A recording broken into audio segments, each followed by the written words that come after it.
Good morning, good Except the Howling afternoon, Winds. good evening. It's the scene for Set to the Howling Winds. This scene is a follow-up scene to the scenes that have been going on today. So tensions were a little high earlier. I think we can all admit it. Jesse kind of walked off to cool down from a very frustrating situation he's found that he's had to deal with. He goes and he grabs something that Kate mentioned to him. And he comes back to the sept a couple of hours later and heads over in the direction of the area Lefty is said to normally hang around.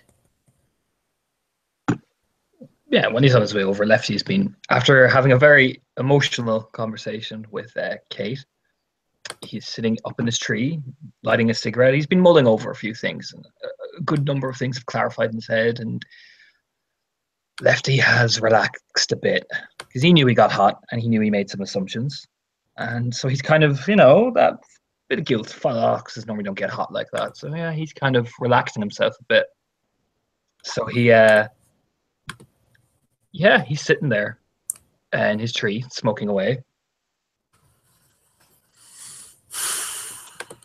Jesse will walk up,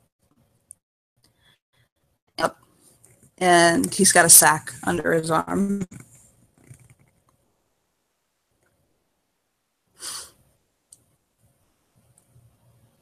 Like a paper sack. Lefty will you see the smoke kind of be put out as Lefty looks over as he hears somebody and peeks his head down, sees who it is and just kind of nods. Slowly makes his way down and kind of looks at him.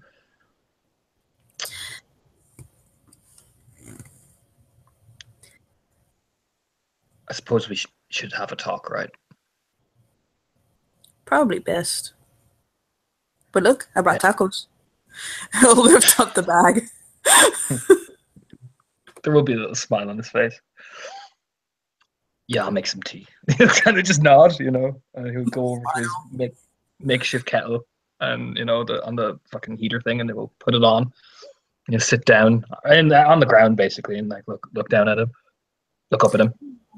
He'll find an appropriate place to sit and fold his legs under him.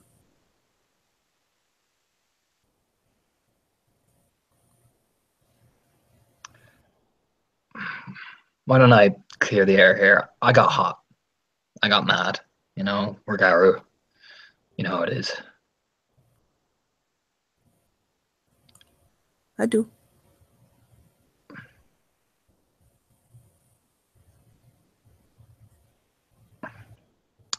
And yeah, Kate means a lot. So a bit in the passionate side about it. Yeah, I'm binary, Oh yeah, I could see that. He'll put he'll arrange the tacos between them. Open one. Lefty will pour out tea and all that type of stuff, and he has some makeshift milk as well. Hand them over basically, and they'll sit there kind of looking at each other as he takes a bite. I'm sorry about Abel too. He can be a bit, forward. Kind of rub his chin.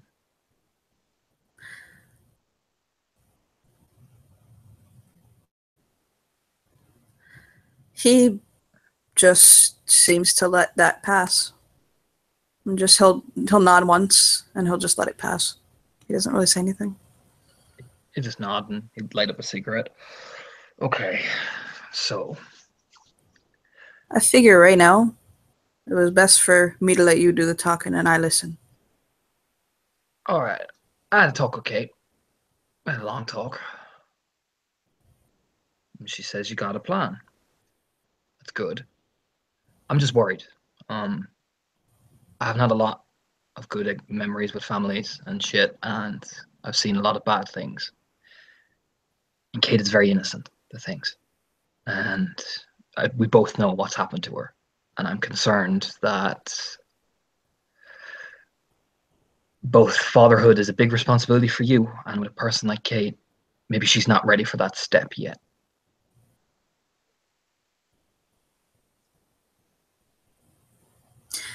Would it make you be a little bit more comfortable if I told you what my plan was? Not, yeah, it would a lot. I didn't want to say what my plan was earlier in front of everybody is because frankly I didn't trust all the ears in that conversation and I didn't want there to be any interference. I wasn't trying to hide anything from you. It wasn't the time or the place. Not. First off, let me give you a little background on something. My father passed away in December, a little bit before Christmas, a couple of days. When he died, his trust was split between my mother and I. I got 50%, she got 50%. She used hers to go and walk about the world for a little bit. I put some of mine into savings, spent a little bit of it to help take care of some things needed settling, put some to the tribe, and then spent the rest getting here. On top of that, I get money from the tribe itself frankly, for existing and drawing breath. I'm a Seminole Indian, registered with the tribe, so I get a little bit of money for, being born to a interesting situation, if you will. Not wanting to say I conquered people out of game. So I have money, and I'm good with it. I don't waste my money. I don't spend it on stuff I don't need to be spending it on. I don't do drugs. Drugs, you know what I mean. I don't chase after women none. I lead a clean life, as mischievous as I am.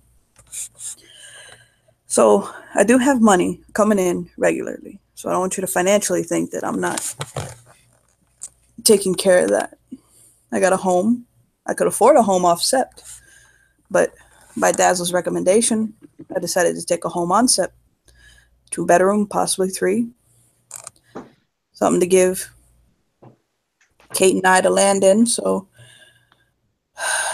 she has something she can build into a home. And actually, to be honest, if you and Binary or whoever wants to pack up or come together, move into said home, by all means, I'd more than happily welcome you. Now, what's my plan for Kate? Well, we talked about it, and she don't got papers. That's true. Well, sometimes identity can be a little bit hard to follow, and to pull up on making a person out of nothing is a bit hard. But we made a story, okay? Her, me, brought it to Dazzle. She agreed it was a good story. I'm going to tell it to you now, okay? Now, this is a complete fabrication, okay? Yeah, shoot. This is the story that is going to become Kate Past to the law. When I was 15 years old, I met a young girl. It was a summer romance. Her and I did things in the biblical sense. She got pregnant, and I shirked my responsibilities, ran from it. Her mother took her away to one of the other reservations out of state. She gave birth to Kate, raised her as a single mom, never really found her feet under herself. She didn't do good for herself. And on a reservation, you don't have to have things like birth certificates, social security forms, stuff like that. It's a separate nation. And on certain reservations, nobody looks twice. Child don't have no papers like that. So she lived life single mom for a while. And grew up to that. And what had happened was her mom, when she turned 18, she walked out of her life. Not burdened down with the responsibility of having to care for a child anymore, or being legal at that point. Her grandmother put her into my way. Kate came, found me. She and I did a paternity test. Turns out, biological, boom, hey, I'm her daddy. Being her next of kin and legal guardian, I can turn around, being her father, apply for her passport, her birth certificate, her social security card, and everything she could possibly need. She inherits my name, Kate Steele. And when I turn around and register her for the Seminole tribe, she'll get that money too. And with certain things and in certain ages, I think if you're under the age of 21, you can get a back pay too. So she might get a tidy little sum to start her off with. Give her a little nest egg if she wants to go to college, or maybe buy something, or go travel somewhere, do something. So it'll set her up. So that's the legal side of it. That's all the nuts and bolts of what she has to gain from this and why, I'm doing this from that angle. Because it establishes her with an identity that will allow her to receive a lifelong, steady income. It ain't enough to be rich by. You're not going to be able to live in a mansion, but you can afford a small place, maintain a car, phone bills, stuff like that. You know what I mean? You're smart about it. Yeah, makes sense. But she's got to be my child to do that. She has to be of my blood, literally. So I have to legally adopt her to do that. Legally claim her. She has to be my daughter. But once you set that aside and you throw the nuts and bolts out, and you start looking at the emotional aspects of it, you remember when I first came to the set? You were there, I believe. I think. Maybe you weren't. Maybe you were. And they was talking about how Kate needed to not have everything. I think it was you. I think you were the one who was saying that she needed to come about things in a slow way, be introduced in a way that makes sense for her so she doesn't get shocked. You know what I'm saying? Yeah, that was me. Well, I was talking to Kate the other night, and I don't want to go into what she said because I don't feel it's my place. But Kate came from a place where she was without control to her agency. You know what I mean? She didn't have no choices she was allowed to make. And that still holds on her. She still mourns for a touch she never received. Love she was never given. She had to find in the simple touches that humanely keep one alive. That's what she confuses for love sometimes. She, with agreeance in me when I explained this to her, she ain't quite ready to be outside of that guidance, as it were, that unspoken authority. She needs a parental figure. It's something she wants so that she can have a nest, a steady base that she can launch off of and have something she can fall back onto when she needs it. I just happen to be what she found, what she recognized that in. Maybe it's because I'm older, you know? I am technically old enough to be her father. I'm 36. Ain't gonna be too long before I'm 37. Yeah.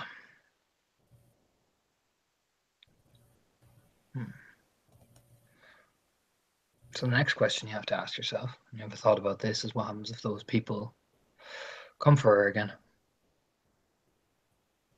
Then we will rally this sept, and we will show them why they will never take her. Not. Big question that I've pondered about a lot when it comes to Kate.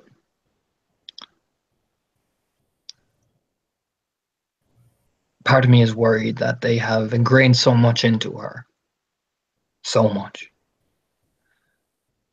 that she'll make a mistake and she'll go back. And I'm afraid of what will happen. That's why I always suggest slow with Kate, because if we move too fast, she might just revert back to, and click his fingers, base. That's why I'm trying to replace that base. You see? Right now, it's expected for her to jump without no base, without somebody who she can click and see as an authority figure. Elders of the Sept can't focus on her. They got their eyes all over the place, as they should. On top of that, the litany is quite clear: do not suffer that people to tend that sickness. Now, I would never, ever, ever call her on that. I know you wouldn't. But that girl needs focus. She needs somebody who can dedicate a bit more time to doing that for her. And I done spent 10 years as a cop. Honestly, you shouldn't expecting too much out of me right now.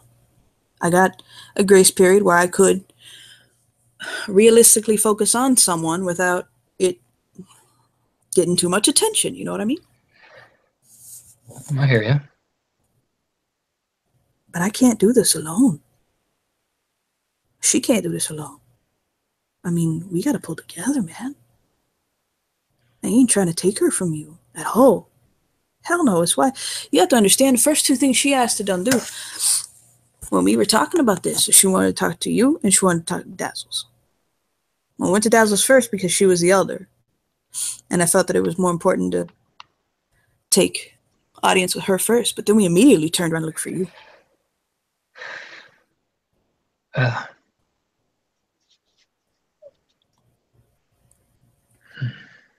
You sure you can manage yourself financially? Oh, yeah. I'm fine. Seriously, I don't... He'll actually pull out his phone and he'll flip through and open up his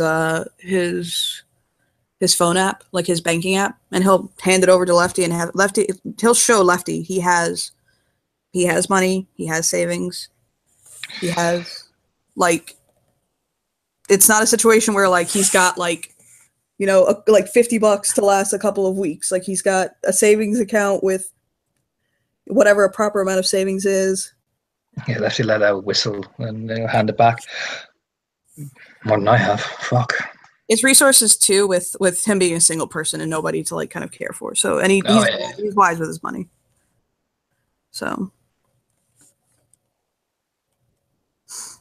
he'll smile. I didn't go into this without a plan. I'm just really good at coming up with plans quick. That's the coyote in me. That trickster blood does that to me. You gotta think fast when you're smaller. Yeah. I know. Like I said, I got no problem if Dazzles is cooled up. I've made my issues to Kate. Now you've explained it a bit better. It's a bit more clearer in my mind. So I'm just worried about her. It's my main concern. Because I'm sure you're aware, and I'm sure you've heard her. She screams at night. That worries me a lot. Yeah.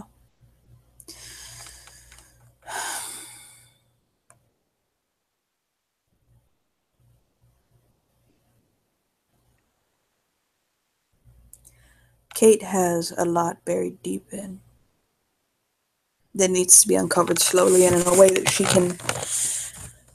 she needs to be able to pull out the parts that need what coming out so that we can safely keep her from being a target. But also she needs to be able to decide where the next steps in her path are going to take her. If she wants to find out who she was, embrace that past life, she wants to reinvent herself and come to just recognize herself as Kate Steele, my daughter, your friend, this Sept member, you know? I'm just, where I'm sitting, I'm trying to give her a steady foundation so that she can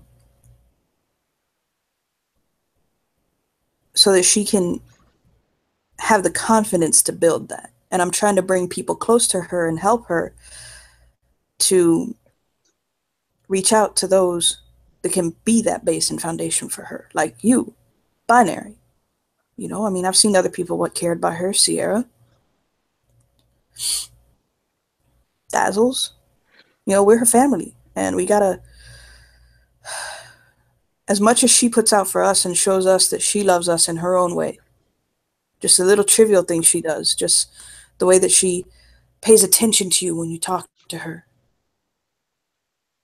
gives you time to make sure that your thoughts are complete, you know?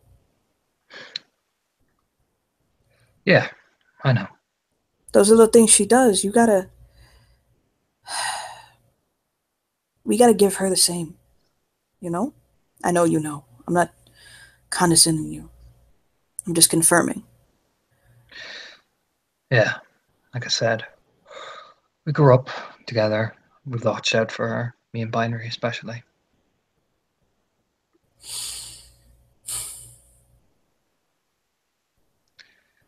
No, it's a good plan. Thank you. I'm honored you think that.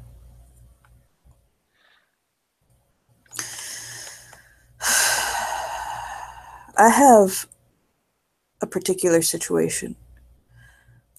Dazzles said to us earlier, when she becomes Cleith, she implied that, not that she expected us to be in a pact together, but I can't exactly word it exactly the way she said it, but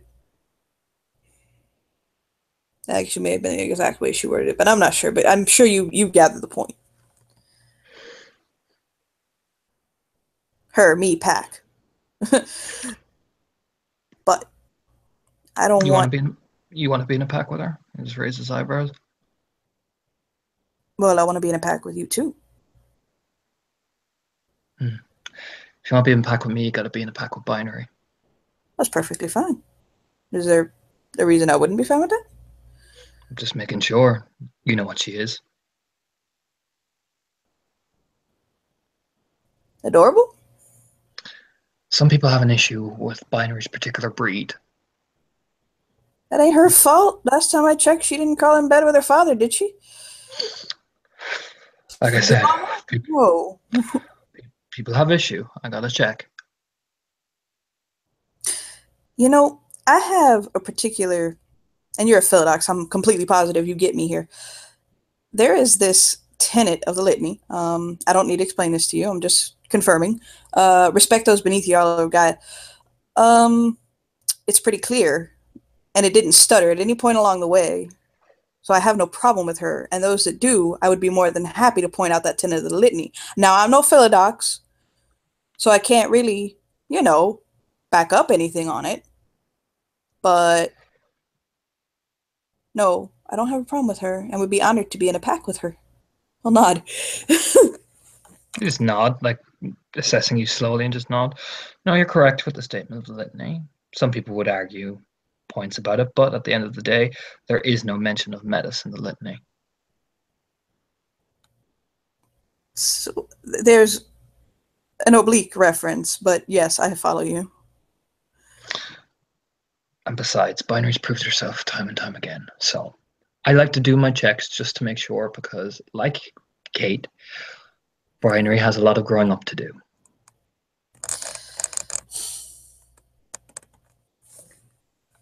Now, I'm sure you wonder what my take in all this is. It's crossed my mind. I'll tell you what it is. Two things, okay?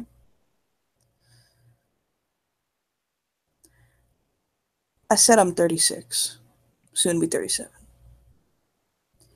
I ain't ever taken a woman, taken a kinfolk. I've never really had a family outside of my parents. And I never had children. There's a part of me that regrets that. Regrets not. I feel like I have that sort of nurturing love inside of myself to be a father, but that I never really tapped it. On top of that, to be honest, the type of life I lead and what we do, I don't see having a small child, a little baby, something that's going to be available to me in my life. I just don't. I think I've gotten too old to be blunt. And I feel like that's not the sort of father I'm supposed to be, you know? Not. So I guess it's just that nurturing part of myself, being able to find someone who needs that kind of care. On top of that,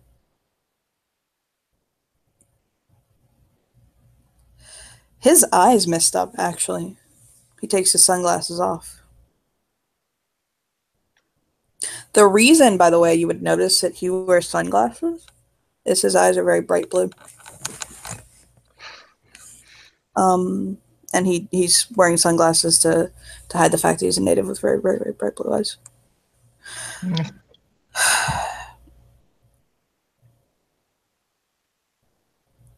I lost my father, and when I lost him, I told Kate this last night. It hurt so much. And the worst part is it didn't hurt in a sudden, traumatic, hard way. I told Kate, when it really hit me, you want to hear a little short, tiny story? Sure. I'll tell you what I told Kate last night. My mother and my father married after he came home from Vietnam. He got drafted. They were high school sweethearts. He got sent off to war, and she waited for him. And he comes home, they get married, they have me. Oof, poor people. But they loved each other like I had never seen a man or a woman love each other my entire life.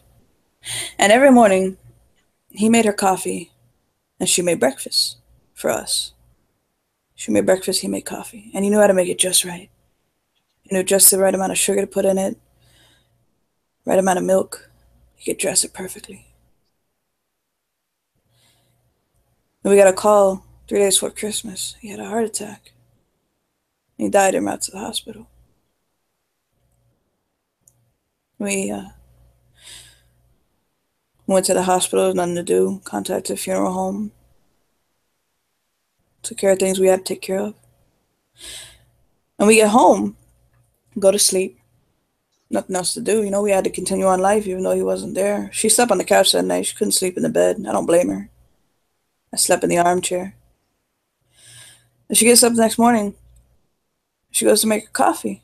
Oh no, sorry, she went to go make her food. She went to make breakfast. And I was sitting at the table. And I heard her make a noise like I had never heard a person make before. I swear to God, it was the sound of what someone's heart sounds like when it's shattering. And I looked up at her and I said, "What's wrong? What's wrong?" She didn't have no coffee. And so I sat her down and I immediately got up and I put it in the grounds and I turned on the machine. I made the coffee for her. I made the coffee for her. I dressed it, put the milk and the sugar and all that, and I gave it to her. I put it right in front of her, finished up breakfast, making it, almost burnt the bacon, pancakes. I sat down with her and she took a sip of it. And she drank all of it, every sip of that coffee. But I didn't make it right. I know I didn't. I could see it on her face. It wasn't right.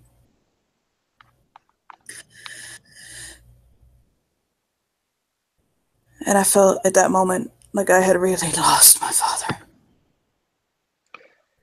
And I'd love to say since then that I had had moments where I see him or feel him. You know what I mean? Like people say they catch a scent, that they know that they're there, stuff like that, you know? Yeah. But I never felt anything like that after he passed away. My mom, she says she felt a couple of things. She felt he was there. Maybe she did, maybe she don't. I ain't arguing that. But I never felt that until I met Kate. And the feelings that I had inside for her, the way that her, I felt my father there. I felt that love again, that I felt that connection, you know? I get you. So, as unorthodox or crazy as this may seem, what she and I got between us, I have faith that it's right. Something that needs to be taken caution in, something we need to be careful about. And Abel was right. Intimacy isn't something that's born immediately. But I do believe that intimacy is something where the threads are there, you know? The connection is there. And it's something you got to build and foster and tend to, but I swear to you, I am in for the long haul with that girl. And whatever I have to do to be a father to her, I'll do it. If it means I got to fight off an entire horde of demons, well, I'll be right there, and I know you'll be next to me. Or not. And if I got to hold her while she tears every strand of her hair out and rips herself to pieces from the madness that was dwelling in her that we never saw, well, then we'll be there too. Yeah.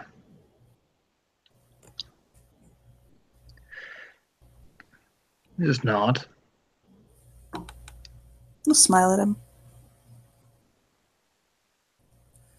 Like I said, Kate. Kate reminds me of someone I lost a while back. So, I know. It's clear you love her. Just not. She needs that love. Yeah, she does. So, once Binary and Kate make Cleeth, I say that a lot of us petition the spirits and make a pack. And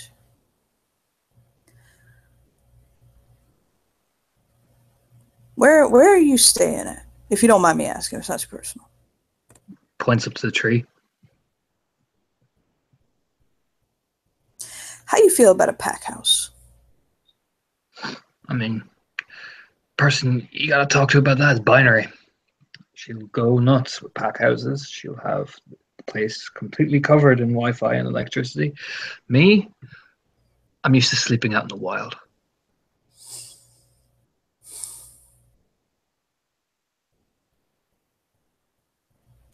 So we give Binary the basement, you the attic, and you can open up all the windows. He'll chuckle. And smile a bit. I gotta give Kate a home. She does need someplace to land with some stability for that issue. Just nod.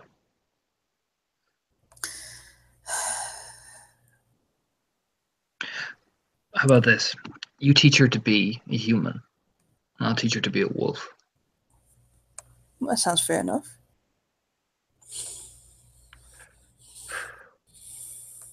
She's gonna need to learn both if she's gonna make it. Oh yeah. I don't take my wolf form a lot, none. I took it earlier and it was already stressful enough for me. And if you saw me in the Umbra Hoka, hey, you'd see why I never, ever, ever take my wolf form there. Just nod. Just shrug. I look like a little coyote. I just look like a shaggy dog, so whatever. Shrugs. This is a good conversation. Yeah, it's not too bad. Tacos are nice. He'll take a bite of another one. He'll pull one out and take a bite of it. Just remember, she's a Philodox. She's going to make some tough calls, so you got to be ready for that. Oh, he'll nod. Because if her trials are anything like mine, well, he'll lick his lips. She's going to be needing a lot of that.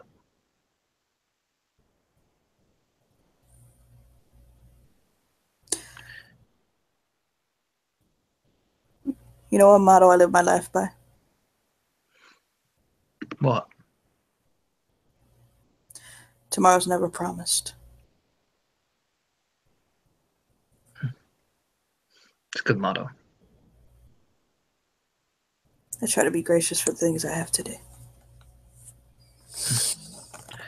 Yeah, well, In this life, particularly being a guru, you don't get that very often. Especially not the things we want. You know, take a sip of tea. You have to remember I've had a very interesting and strange Garu experience. Hmm. No, been Little a Garu smirk. over 10 years. Ah, well, I was just walking down an alleyway after a movie. You just shrug. I sneezed. Shit. You smile. That was my Wow. first. I sneezed. Ruined Christmas dinner. Had to eat a Waffle House. Cut my mom's arm up. Yeah, she has a scar. She still blames me for it. Uh, I was walking home with the girl I was with, and we got attacked. I shifted. She's she didn't make it. I'm sorry. It's fine. I found her. I smiled bitterly, and she was too tainted, so I had to put her down.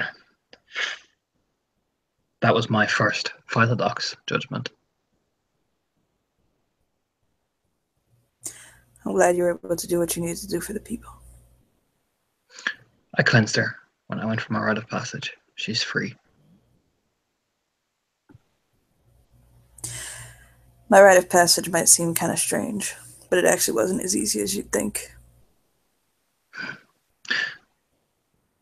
I had to lay perfectly still for 24 hours. Jesus. It took 3 tries. I can I wasn't, imagine why. Smirk. I wasn't allowed I wasn't allowed to make any involuntary movements. Or make any voluntary movements. And it occurred to me after the first 2 times. The first time I made it for 3 hours. The second time I made it 15 hours.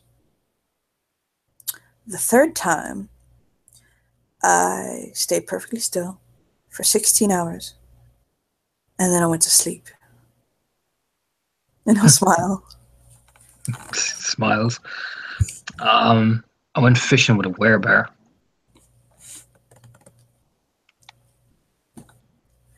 Big, gigantic ass bear. He'll just nod. Sure, my one. Pretty freaky. You win.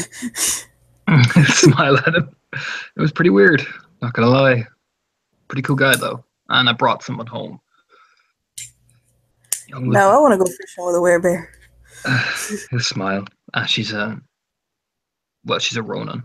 Was a Ronin. Decided she needed she wanted a new life, and well, I offered her one. I'll smile.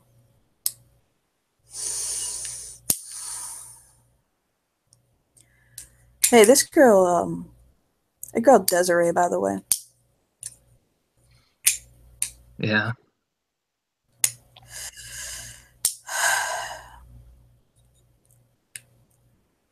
I think we need to work on making sure that the kin of the sept and the people are a little bit more selective with their words. I've been hearing some shit too.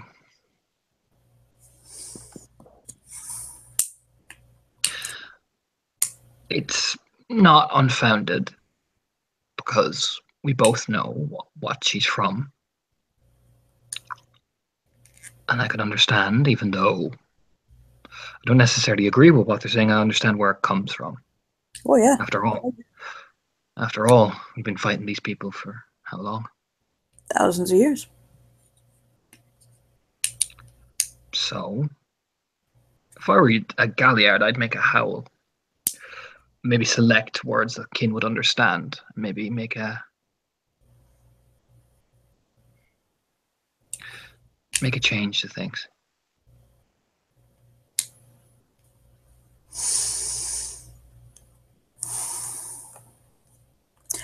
In this sept, do the kinfolk come to the moots? I know some septs allow them. From what I remember, some do, some don't. Depends.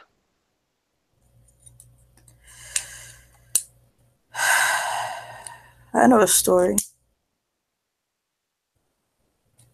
of what happens when one tries to turn their back on the worm and are met with nothing but the worm wherever they run. Or we can just scare the crap out of all of them and tell them the story of the Skinner. Smile. Maybe a bit of both will work.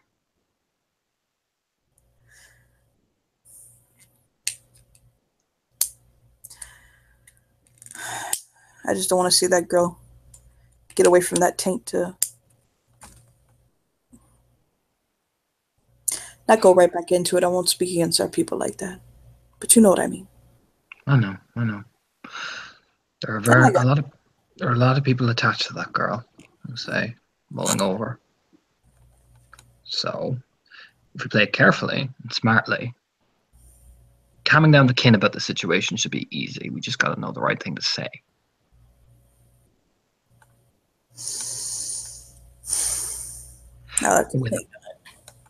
Without burning bridges. After all, the kin are just as important as she is. Oh, definitely, without question.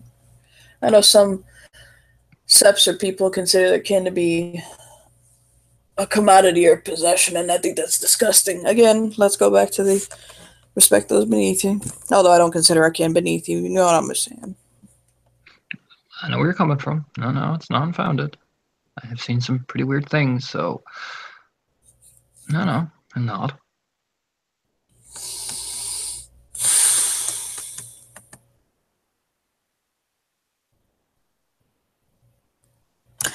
I need to get back home, and I gotta talk to